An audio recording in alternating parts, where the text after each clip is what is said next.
Hello, আজকে Sunday. আজকে আমি শুয়ে আছি, একটু আরাম করছি। আজকে আমার অফিস নেই, আজকে আমার ছুটি। আমি কার পাশে শুয়েছি দেখো? আমি আমাদের একজন কিউট ছোট্ট পুচকু বিড়াল মন্টুর পাশে শুয়ে আছি। মন্টু আমার জ্বালায় তিনবার লোকেশন চেঞ্জ করলো। একবার এই দিকে শুয়েছিল, একবার এইদিকে শুলো, বিভিন্ন জায়গায় ঘুরছে এরকমভাবে।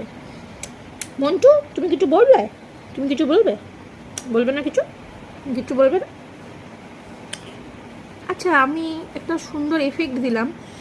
এফেক্ট দেওয়ার পর আমি ভাবলাম যে আমার মুখটা বেশ কালটা কালটা ছিল, সেই থেকে মুখটা বেশ ফর্সা ফর্সা দেখাচ্ছে। যদিও আমার এই জায়গাগুলো একটু বেশি জ্বলছে, আমি এতটাও ফর্সা নই, কিন্তু তাও জ্বলছে এরকম এখানটা আলোটা এসে। কিন্তু মন্টু তো ফর্সা হলো না। মনটা, তুই তো ফর্সা হলি না এখন অবধি। তোকে মেয়েরা কি করে পছন্দ করবে?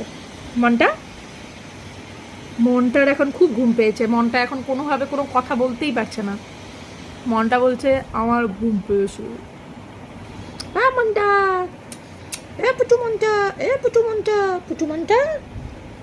ওর কিন্তু অফিসিয়াল নাম হচ্ছে মন্টু, কিন্তু আমরা ওকে কখনো মনটা, কখনো সনটা, কখনো মন্টু, কখনো ঘন্টু বিভিন্নভাবে বলি, কিন্তু ও কোনোটাতেই রিপ্লাই করে না।